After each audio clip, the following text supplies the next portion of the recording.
सभी को नमस्कार। हम अलमाती में हैं। आज रेसिंग का 24वां दिन है। आज 4 जुलाई है और हम आइस पैलेस अलमाती अरीना में हैं। भावनाएं बहुत अच्छी हैं। मैं बहुत थका हुआ हूँ और बहुत खुश हूँ कि दौड़ खत्म हो गई है, लेकिन ये दिलचस्प थी।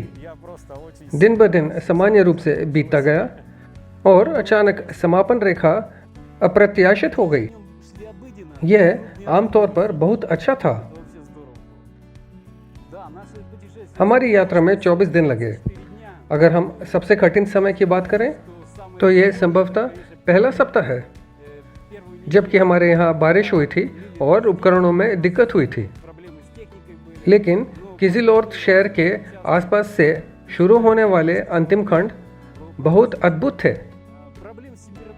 इंजन के तापमान शासन के साथ बिल्कुल कोई समस्या नहीं थी। मार्जिन के साथ पर्याप्त कर्षण था। यह कुछ अन्य भार खींच सकता था, लेकिन हमने ऊर्जा बचाई और केवल सूरज की मदद से गाड़ी चलाई। और हाँ, हमें गति में कमी करनी पड़ी।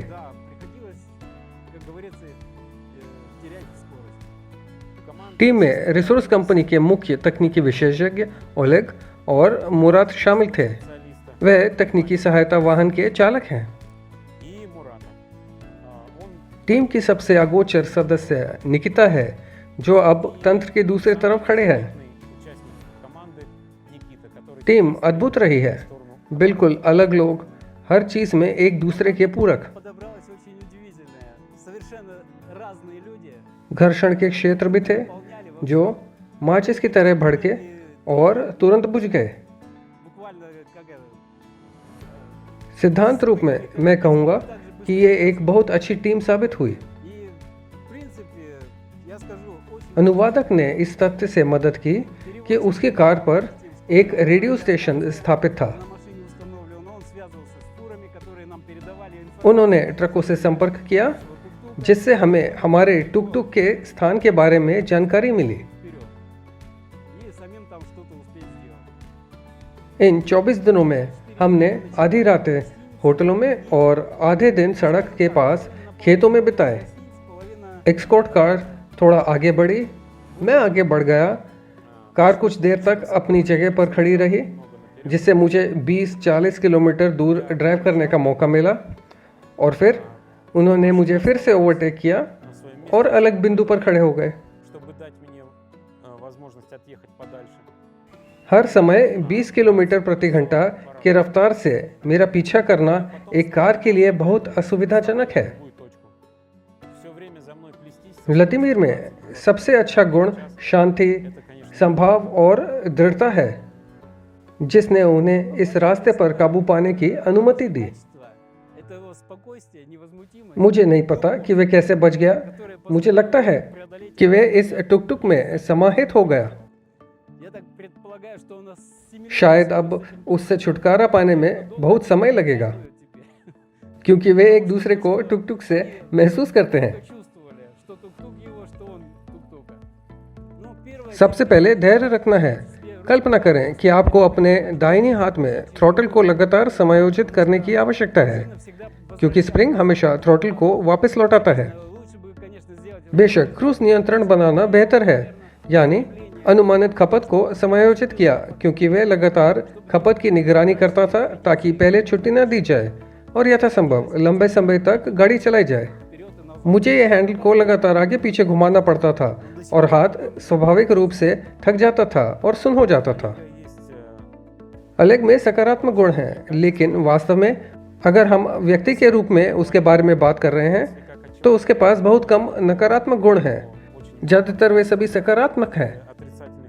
सबसे महत्वपूर्ण बात यह है कि वे एक दयालु, दुष्ट व्यक्ति नहीं, मिलनसार व्यक्ति हैं, लेकिन साथ ही उसके पास ज्ञान का एक अच्छा आधार है, खासकर इलेक्ट्रिक इंजीनियरिंग में।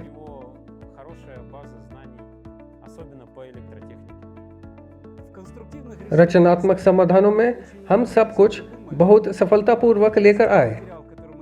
हमने जिन सामग्रियों का उपयोग किया, उनमें से ये एक बहुत ही सफल, मजबूत निर्माण साबित हुआ।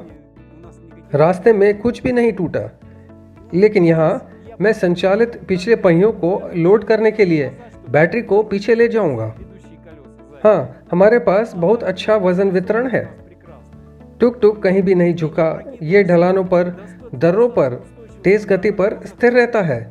इस पर हमारी कोई टिप्पणी नहीं थी। उन्होंने बस इस कार के बारे में बात नहीं की कि यह किस तरह का चमत्कार था। विशेषणों से लेकर हमारे टुक टुक तक जो हमने पूरी यात्रा के दौरान सुना, आप एक किताब लिख सकते थे।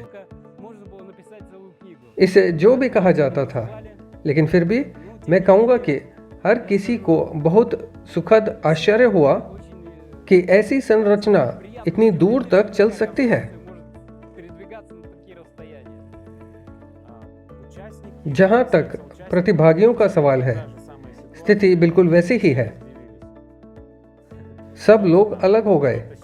कोई सोचता है कि तकनीक काम नहीं कर रही है, कोई सोचता है कि वह काम कर रही है, और तीसरा समूह हमें नहीं पता। देखते हैं।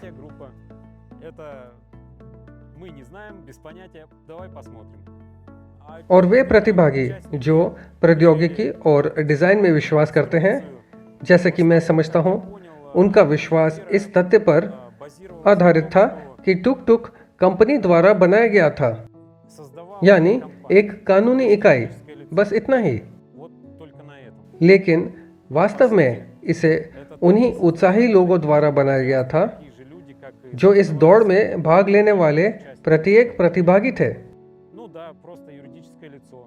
ठीक है, हाँ, यह सिर्फ एक कानूनी इकाई है, एक कंपनी है, एक संगठन है। लेकिन किसी ने सोचा कि सब कुछ उच्चतम स्तर पर किया जाएगा, और किसी और ने कहा यदि यह एक संगठन है तो सब कुछ बिना किसी रोक टोक के होना चाहिए। लेकिन वास्तव में यह एक परीक्षण है। कठोर वास्तविक परिस्थितियों में यह बिल्कुल वैसा ही परीक्षण है।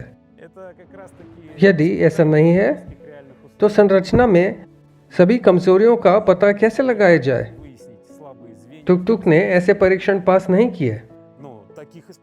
संगठन ने कुछ बनाया, सब कुछ ज्यादातर सिद्धांत में था, लेकिन अभ्यास में कमजोरियां दिखाई देने लगी, और यह सब कुछ सामान्य है क्योंकि ये परीक्षण है। इंजन के बारे में कोई शिकायत नहीं है, इसमें थोड़ी शक्ति भी थी, और यदि आप कहते हैं कि उसने नहीं खींचा और उसमें शक्ति की कमी थी, तो मैंने इस पर ध्यान नहीं दिया। हम काफी खड़ी ढलानों पर चढ़े, लेकिन न केवल लंबी चढ़ाई पर, बल्कि जब हम उसे रोकते थे और रात के लिए निकलते थे तो हमें बहुत खड़ी सड़कों के किनारे छोड़ना पड़ता था, और उसने बिना किसी समस्या के ये सब पूरी तरह से झेल लिया। मैं उस क्लच के बारे में चिंतित था जो इलेक्ट्रिक मोटर और गियर बॉक्स को जोड़ता है, क्योंकि यह हमारे शक्तिशाली एथलीट टुक टुक का कमजोर लिंक साबित हुआ। और इंजन और गियर बॉक्स के बीच ऐसा युग्मन एक बिल्कुल कमजोर लिंक है। मैं इसके बारे में बहुत चिंतित था। इसलिए अब मुझे खुशी है कि मेरी पीड़ा खत्म हो गई है और यह युग्मन दौड़ के अंत तक जीवित रहा।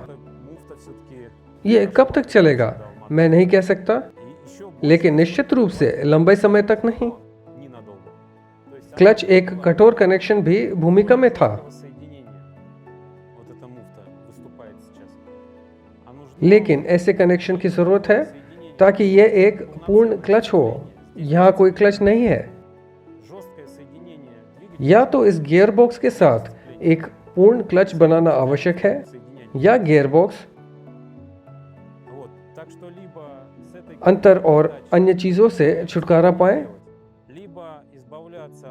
और पूरी तरह से एक अलग पावर संरचना बनाए।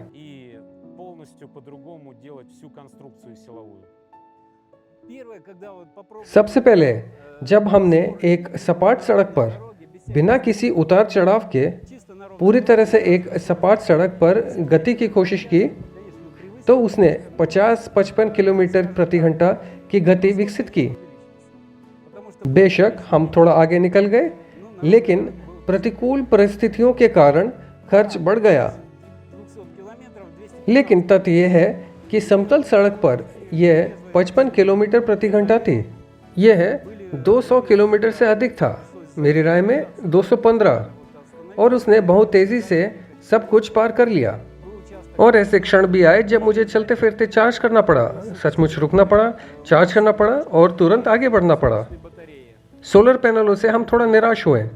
उन्होंने बहुत कम देना शुरू कर दिया। उदाहरण के लिए 41 वोल्ट के बजाय उन्होंने 35 दिया और निश्चित रूप से एम्परेज गिर गया, इसलिए इसमें अधिक समय लगा। कुछ खंडों में हम 200 तक गति नहीं कर सके, यानी प्रतिदिन 200 किलोमीटर चल सके, क्योंकि हमारे पास पर्याप्त चार्ज नहीं था। ये लंबा था। पूरी दौड़ का सबसे कठिन क्षण वह दिन था जब दुर्घटना हुई। ये वह दिन था जब दूसरे चरण की शुरुआत दी गई थी, जो वैध थी, और मेरे पास शुरू करने का समय नहीं था। स्टैंडिंग में आने के लिए मैं जल्दी में था और दुर्घटना का शिकार हो गया। वह शारीरिक रूप से नहीं, बल्कि मनोवैज्ञानिक रूप से सबसे कठिन दिन था। हालांकि ये शारीरिक रूप से भी कठिन था। गर्मी थी और सड़क पर यातायात बहुत तीव्र था। 2 लेन का था और हर कोई न केवल गाड़ी चला रहा था, बल्कि किसी कारण से हॉर्न भी बजा रहा था।